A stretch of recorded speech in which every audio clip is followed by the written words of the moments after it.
ئەزیزان زۆر ئەو کەسایەتیانەی کە دوای خۆیان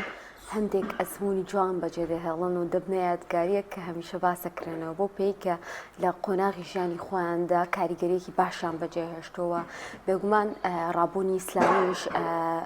چەندین کەسایەتی ناودار و گەورەی پێشکەش بە کۆمەلگا کردەوە تاوەکو ئێستاش ئەتوانین بڵین دەستپێکی کاری ئیسلامی لەوێەوە بووە تاوەکو ئێستاش ئەو مامۆستا بەڕێزانەی کە هەن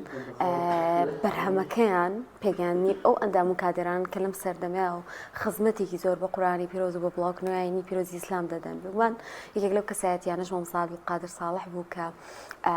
ئەتوانین بڵین کەسایەتێکی دیاری منتوقەی شارە زۆر و بەتایبەتیش ناوچەی سێ صادق بوو و بەرپرسی مەڵبەندی کۆمەڵی دادگەری بوو لەوێ وەک چەندین کار و چالاکی ئەنجامدا و چەندین کەسی پەروەردە کردووە و یەکێک بۆ لەو مامۆستا دیاریانەی کە بێجگەلەوەی کە ئەم خزمەتەی کرۆ لە کاری بانخواز و پەروەردە و زۆرێک لەم بابەتە چالاکیانی تێدا ئەوە خۆش مامۆستای مەکتەب بووە و یەکێک لە هاوڕەکانی مامۆستا ئەمڕۆ لێرەیەوە هەندێک لە ئەزمموی مامۆستامان بۆ دەگەڕێتەوە وەکو یادکردنەوەیەک بۆ ئەزمون و کار و چالاکیەکانی ئەویش مامۆستا ئەحمەد بێسەڵەمێنیە کە لەم تەوەرە لەگەڵمانە مامۆستا یان بەخێر بێ سپاس بابا دەبێنە زۆر بەخێر مامۆستا دەستان خۆش بێ بەخۆم مامۆستا عەبدولقادر ساڵح کێ بوو؟ بسم الله الرحمن الرحيم من المؤمنين رجال صدقوا ما عاهدوا الله عليه فمنهم من قضى نحبه ومنهم من ينتظر وما بدلوا تبديلا دەستان خۆشێ بۆ ئەم بەرنامە وەسڵاو لە ڕوحی مامۆستا داواکارین لە خوای پەروەردگار ئێستا لە بەهەشتی بەرینا ڕوحی ئاسوودە بوو بێت وفردەوس جێگای بێ ئینشاء الله تعالی مامۆستا عەبدولقادر ساڵح دیارە کەسایەتێکی شارە زۆر و ئەو دەڤەرە بووە سەرەتایی ئەوەی کە من ئاگادارم سەرەتایی کاری ئیسلامی لە ساڵی سەرەتایی 90ەکانەوە دەستی پێ کردووە ئەو کاتێکەوە مامۆستا ناسیحی ڕەحمەتی ماڵی لە هەڵەبجەی تازە بووە لای ئەو وانەکانی خوێندووە لەگەڵ چەند مامۆستایەکی ترە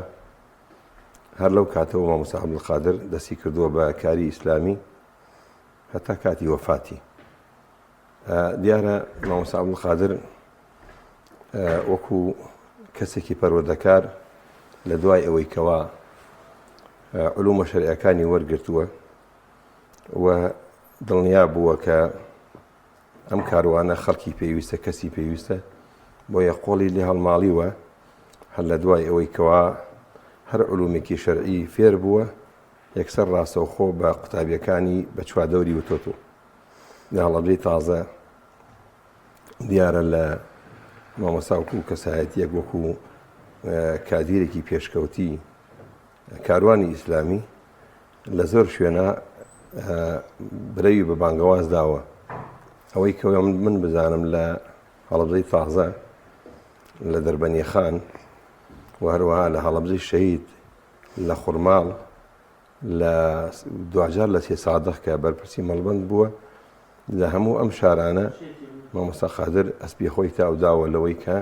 خزمەت بە دین و ژینی ئەم خەڵکە بکات زۆر باش مامۆستا جگەل لەوەی مامۆستا کە خزمەتێکی ئیسلامی کردو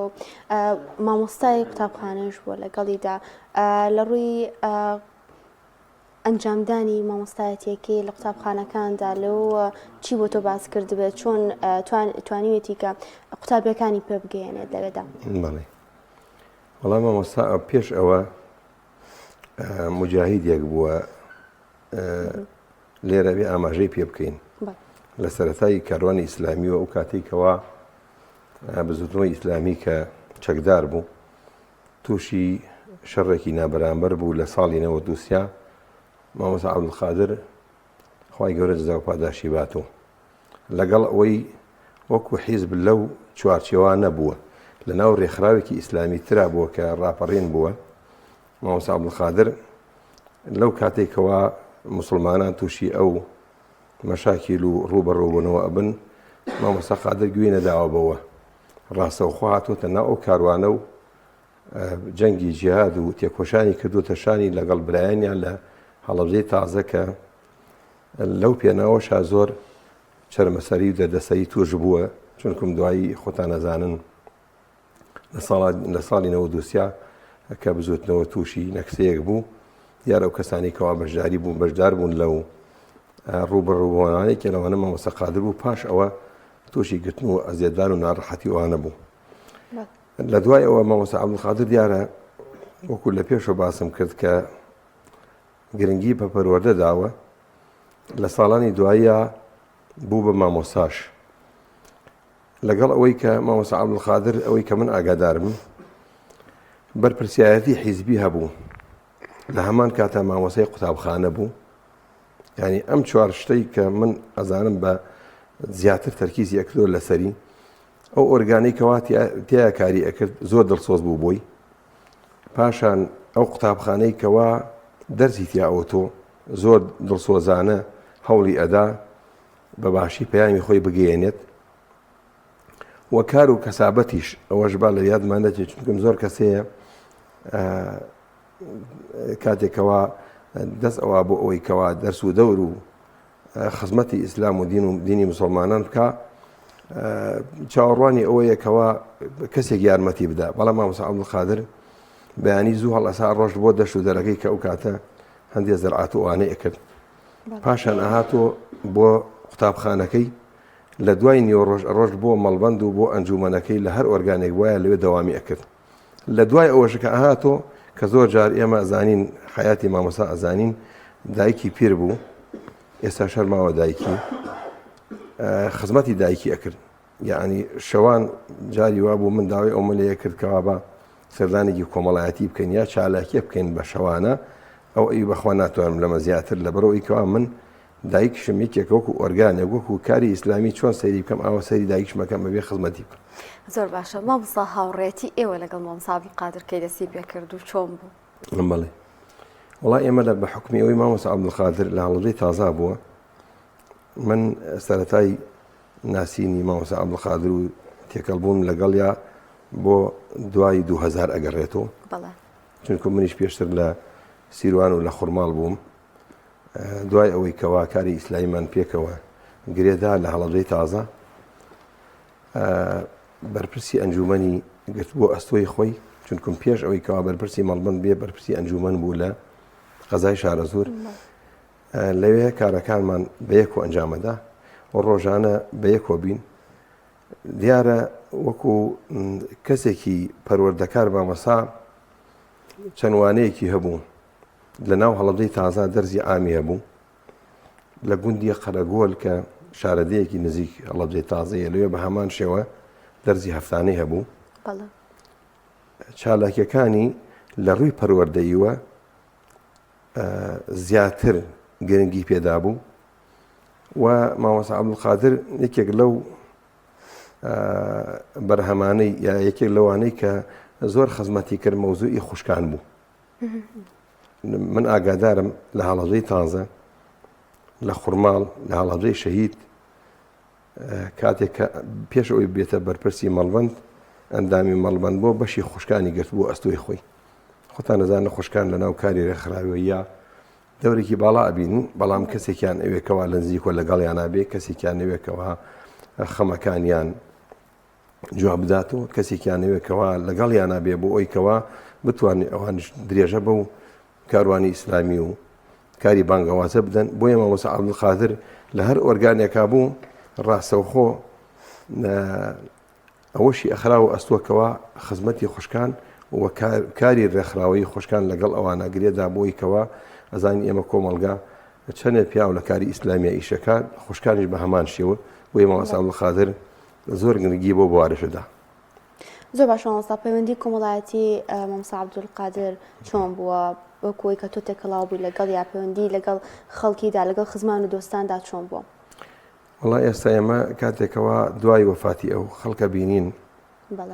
مامۆستا عەبدولقادر لەگەڵەوە کاتێککە داعی بوو ئەهلی مزگەوتیش بوو ئەهلی جمع و جەماعەت بوو لە ناو کەسوکاری خۆیان خۆشەویست بوو زۆر جار ئێستا ئێمە لە دوای ئەوە ئەهلی مزگەوتە بینین خەڵکانێکە بینین کەوا لەگەڵ مامۆسا بووە بە یەکۆ بوون لە مزگەوتە ئێستاش هەر ئەسەفەڵ ئەکێشن لەسەر ئەوەی کا مامۆسا عەبدولقادر کەسێکی کۆمەڵایەتی و کەسێک بۆکەوە خۆشەویست بۆ لە ناو خەڵکە. لەم چەند ڕۆژەی ڕابردووە ئێمە لە قەرەگۆل بازنەیەکی نووری حکمەمان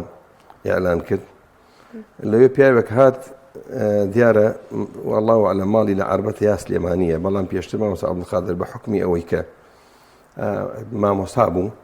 فترەیە لە شەهر باژێر بوو لە گوندەکانی دوورە دەست لە سەرەتای مامۆسایی. دوای ئەوە پاشان ڕۆژ بۆ گوندی قسرت هەر پشتی بەڵێ قەرەگۆ لە نزیکی زەڕایەن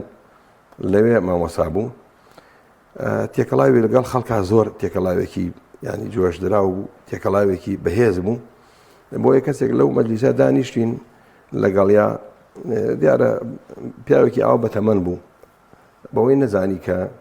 کە دانیشت بووین ئاوا مامۆسا قادر دیار نەبوو. هات لە ئێمەی پرسی، لە برایەکی پرسی لە کاعومەری پرسی وتی ئەوە مامۆسا عەبدولقادر کووە؟ ئیتر ئێمەشمان ئەی بۆ نەتزانیوە وتی چی بۆ؟ وتمان وەڵا وفاتی کردو پار ئەم کاتە. ئیتر فەقیرە زۆر ناڕەحەت بوو لەبەرەوەی کەوا تێکەڵ بوو لەگەڵیا، ینی ئەسەفێکی زۆری خوارد بۆەوەی کەوا نەیزانیوە و چۆن ئەو پیاوە گەورەمانە لە دەستداوە من نەمزانیوە. دیارە بە حکمی ئەوەی کەوا تەمەنێکی بۆ دوور بووە لە سۆسیال میدیا ئەو شێوازانە ئەو نەیزانی بوو. بەڵام ئەمە ئەمە هۆکارێکە، ئەمە مژدەیەکە بۆی کە مامۆسا قادر لەگەڵ هەموو خەڵکا تێکەڵ بوو لە ڕووی کۆمەڵایەتیوە، وەکوتم لە ڕووی پەروەردەیوە لە بەرەوەی کەوا گەنجی ئەو خەڵکەی پەروەردە ئەکرد. باوکو دایکی گەنجەکان سوپاسیانە کرد هەموو جارێ. ئێستاش ئالەم کاتا کە یادیەکەین ئەو کاتەمان بەبیر دێتەوە مامۆسا عەبدولقادر لەسەر شاشەکە حالیان مەراسیمی بە خاکسپاردنی مامۆسا ڕوات. جا ئەگەر باسێک لەوە بکە ینی ئەمە ئەو قەرەباڵغیە زۆرە ئەو بەدەمەوە هاتنەی هەر بۆ ناشتنی مامۆستا و نوێشکردن لەسەری دەرخەری ئەوەن کە بەڕاستی مامۆسا ئەوەندە کۆمەڵاتی بۆ ئەوەنە لەناو خەڵک بوو ئەوەنە بەدەم خەڵکەوە بووە کە خەڵک ئەوها بەدەمیەوە بن و بە پەرۆژ بن بۆ مردنەکەشی. بەڵێ وەڵا ئێمە پێش ئەوە بە ئەوە باسکەمکەوە من لەگەڵ مامۆسا بووم ئێوە ئەو شەوەی کەوا سبەینی ئەمری خواکە بە یەکەوە بین. یعنی لە هەڵەبجەی تازە چەند سەردانێکی کۆمەڵایەتیمان ئەنجامدا، دووسێ نەخۆشمان بەسەر کردو، پرسەیەکمان بەسەر کردو لەگەڵ مامۆسا تا ئەو لەحزە بە یەکەوە بین. دوای ئەوە بەرنامەیەکمان بوو لە دەربەندی خان، ڕۆشتین بۆ دەربەندی خان بە یەکەوە بین. شەو گەڕاین و تقریباً دوای سەعانەوە ناوە گەڕاینەوە. ئیتر ئەوە دوجار بوو کە مامۆسا بینین و لە یەکدا بڕاین. بۆیە لە سبەینیا کە ئەو وەزعە مامۆسا بە جەڵدە دیارە جەڵدەی توش بوو، هێنایان بۆ نەخۆشخانە و لە بەخشین داغڵ بوو. ئیتر ئێمە ئەو فترە زۆرە تقریباً نزیکی هەفتەیەک ماوە لە خەستەخانە لە بەخشین. ئێمە هەر بە دیاریەوە بین شەو ڕۆژ و هەتا ئەو کاتانی لەگەڵ خەزم و کەس و کار و خەڵکانێکی قیادەی کۆمەڵ و سەردانی کردن و بە پەرۆشی بوو ئەوی کەوا بەڵکو خی گەورە شیفای بدا، بەڵام دیارە ئەجەلی هاتبوو. ئیتر لەم کاتە مامۆستا لە نەخۆشخانە پیانوتین دکتۆرەکان ئەمەلی زۆر کەمە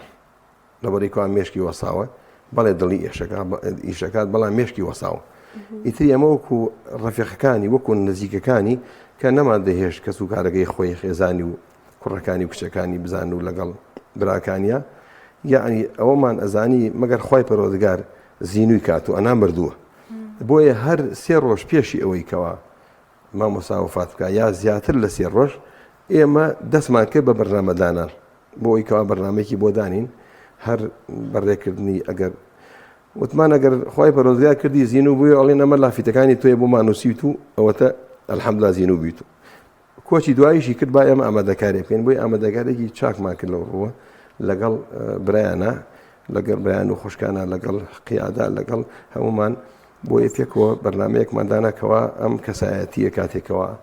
ئەگەر کۆچی دوایی بکە ئەبێ ئێمە بە وەفا بین بووی زۆر ماندوو بووە لەگەڵمانە لەگەڵ ئەو خەڵکە زۆر ماندوو بووە ئێمە لە بەرامبەری ئەوە ئێمە بتوانین لەگەڵ یا بتوانین ینی ڕێزێکی زیاتی بگرین. بۆیە ئەو بەرنامانە داناکەوە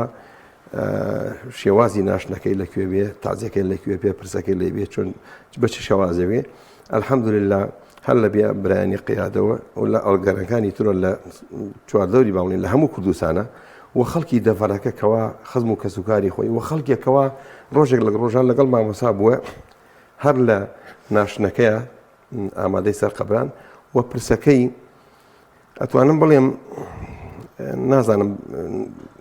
بەبیرم نایە لە هەڵەبجەی تازە پرسە لەناو هۆڵی بۆنەکانە دانرابی یعنی مزگەوت جێنە ئەبەوە بۆیە لەسەر پێشنیاری برایەک هۆڵی بۆنەکان کە لێ هۆڵێکی زۆر گەورەیەکە نزیکی 1000 کەس بەڕۆژوو ئەگەی 1000 کورسی ئەگرێ خزمانە ئەو هۆڵە بۆ ئەیکەوە هەم قەرەباڵخی ئەگەر زیاتر بوو ئێمە بتوانین پێشوازی لە میوانەکان بکەین بۆیە یەکەم کەسایەتێک بووکەوە لە دەروی هۆڵی مزگەوتەکان پرسەمان بۆ دانا بەڵێ بەڵام مامۆستا لەگەڵەوەی وتت کە مامۆستا عەبدولقادر چاوی لە دەستی کەس نەبوو خۆی هەوڵیدا بۆ ژیانی خۆی وەکو دەگێڕنەوە کە هەمیشە چاویشی لە هەژاران بۆ هەچێکی لە دەست بوو بێت بەخشوێتی بە هەژاران لەسەر ئەمە چی هەیە مامۆستا دایمە چاوی لە هەژاران بۆ حەزی بە بەخشین کردووە بەڵێ مامۆستا عەبدولقادر لەبەر ئەوەی کە هەموو کاتێ ئەوم لێ بیناوە ئەشتوانم بڵێم دوا بەخشینی هەر بە منی داکەوا بیدەم بە ماڵێکی هەژار هەر ئەو ئێوارە بوو پێش ئەوەی کەوا بچین بۆ دەربەنی خان باسی ماڵێکمان کوتمان ئەم ماڵە لێ قەوماوە و احتیمالە کەم دەستی ئەوانە بتوانین هاوکارێکی بکەین بڕیارماندا نزیکی 200,000 بدەینە ئەو ماڵە مامۆستا عەبدولقادر کاکە ئەوە من لە باخەڵی خۆم یەکسەر دەستی کرا باخەڵیا 50,000 دێنا و دیکە ئەم 50,000 منی تێکن ئەو کاتەی کەوا کۆتا جار بوو بە یەکۆ بین بۆیە هەموو کاتێ لە هەر کاتێکە برانی مەڵبند کاگەژار و برایان ئەزانن یعنی لە هەر کوێ ئەوت پارە ئەگەر بۆ ئۆرگانیش بێ ئەگەر بۆ کارێکی ڕێکخراوی و ئەوی بێ ئەگەر بۆ هەر شتێک بێ کاتێک کە پەکمانەکەوت لەسەر ئەوەی کەوا ئەو یەکسەر بەدەمانەوە هات و بۆ فەقیر و هەژاریش ئێمە زانین ئێمە وەکو کۆمەڵی دادگەری یەکێک لە کارەکانمان بریتە لەوە یەکێک لە کارە سەرێکەکانمان بریتە لاکردنەوە بەلای فەقیر و هەژارە بێنەوەیانە کەم دەرامەتە مناڵی بێباوکە بۆیە لە هەموو کاتێکە مامۆستا عەبدولقادر دەستگرۆی هەژارانیە کرد لە هەر کوێ بمان وتایە ئادەی بۆ فڵان کاری خێرخوازی یەکسەر بە بەردەوامی ئەو دەستی یارمەتی درێژە کرد ئەو پارەی کە هاتە دەسی لە باخەڵیانە ئەمە یەکسەر سەرفێ کرد مامۆستا ئەو کەسانی کە کۆچەکەن بۆ خزمانی و بۆ دۆستانی و بۆ هاوڕێیانی تاکەشتکە مێنێتەوە یادەوەریەکانێتی بێگومان ئێوەشە و هاوڕێی مامۆستا چەندین یادەوەری مامۆستاتان لە هیچ یادەوەریەکی حەز بکەی لێرەوە باسی بکەی کە بیرت نەچێتەوە وەڵای یادەوەری دیارە هەمویان ئەمانە کە باسێکن هەمووی سەربەرزیە بۆ مامۆستا قادر کاتێکەوە باسی شتێکەکەین یعنی سەربەرزی ئەوە چونکە ئینسان ئەو خەڵکانی کە لە دوور لە ڕێکخراوی کاری ئیسلامی لە دەرۆن یعنی نازانن ئێمە چ ناڕەحەتێکە بینین ئێمە چ مانوو ئەبین لەم کاروانە بەڵام ئەلحەمدوللا لەبەر خاتری خواوێ مانووبوونەکەمان حەسێتەوە مامۆستا عەبدولقادر یەک یادەوەری خۆشان بۆ گێڕمەوە کە هەر لەو کاتێک کە باسم کرد مامۆستا عەبدولقادر کاتێک کە لە شەڕی نەوەدووسیا بەشداری کرد مامۆستا عەبدولقادر بەشداری کرد